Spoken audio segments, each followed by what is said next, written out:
Something doesn't feel right. I don't know where my other hat went. Everything's falling apart. What it be, what it do, it's dumbass with another game review. Is there a word for nostalgia for something you didn't experience as a kid? Shadow of the Colossus would definitely fall under this category for me. Despite the PS4's advanced graphics, I feel a retro attachment to it. The world is big, it's open, and it's everything a video game should be without being much of anything. What I mean by that is, despite it boasting a sprawling map, there's so much to see, but not a lot that needs to be accomplished. Whether it's land formations, all the fruit, the shrines, Colossus, I guess.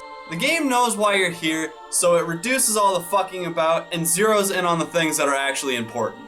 There's also no downtime if you don't want there to be. You don't have to go after those lizards, but you can.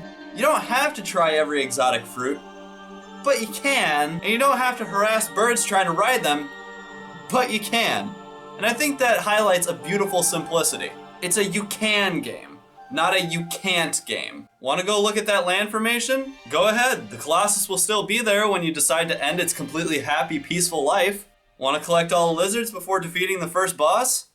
Sure, why not? You need the stamina anyway. Want to climb the beginning tower instead of completing your personal vendetta? Well, maybe if you're very good and complete the game like 14 times, collecting all the collectibles, but bitch, you can! Adumbration of the Goliath rewards exploration of its world and knows what kind of game it is. There is no music in the open world, just aggro's clippity-clops.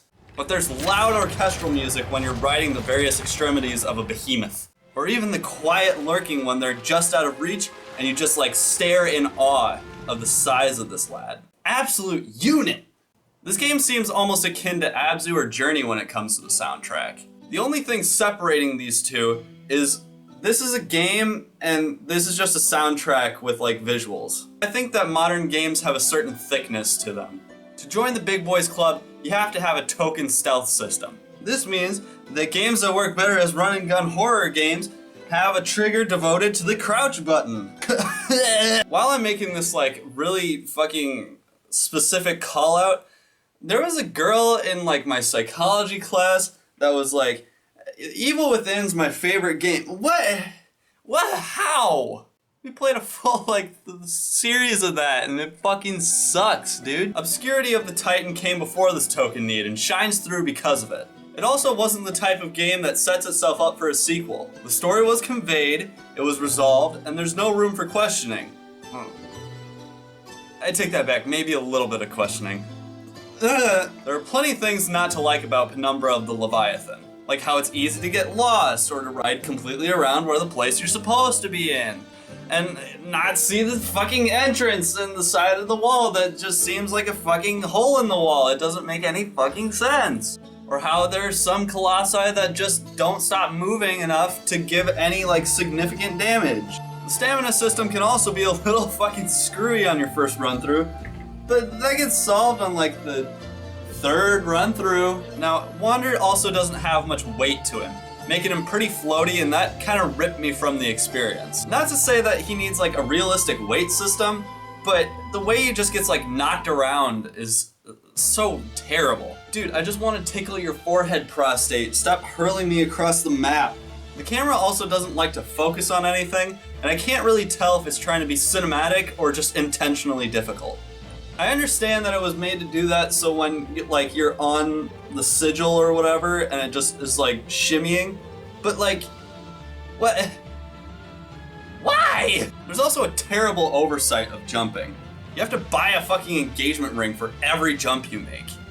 And it can send you hurtling to the ground or basically everywhere you don't want to be. All these things being said, it still gives you a pretty nice sense of scale. Fighting something 200 times taller than me gives me a triumphant feeling no other game could replicate.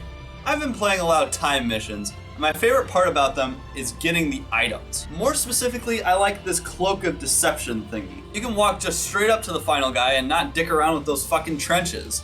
There are bomb arrows that make hunting lizards a little more bearable. You can also make aggro different colors. I prefer white over black. For the horse, I mean, for a long time, this game fell under the favorite game I've never played category. I used to watch Let's Player after Let's Player just to see everyone's reaction.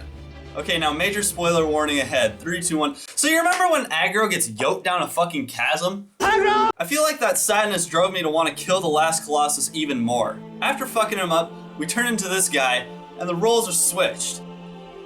In my script I wrote, my how the tables have tabled. Then when we lose, and the girl wakes up, there's fucking Aggro! I'm not saying it isn't an uplifting ending, but you can't have it both ways. You can't kick me in the dick and then decide you want to be cuddly. Then there's little baby Wander, and I feel like it's super weird way to end it. Maybe it's artsy and I'm too rort to understand. I think I'm a little too into Silent Hill because I thought this ending would be better. Dorman completely betrays you, meaning that your wish would have never been granted. Aggro dies in the chasm, never to be seen again, and Wander dies along with Dorman. Then pull like a Frankenstein and be like, this is why technology is bad. Silhouette of the Giant is actually about how corporations are defiling the forest for their own personal gain. How did you come to that conclusion about a game about killing giants? He won't be taking any questions, not congratulating his genius. Anyway, Oculation of the Gargantuan deserves a 4 out of 5. It provides a simple objective and gripping gameplay.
Thank you for watching my video. Expect more review videos soon, my little doggies.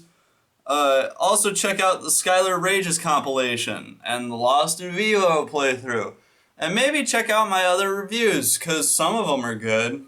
Remember to dislike, unsubscribe, and shoot me in the fucking foot, dude.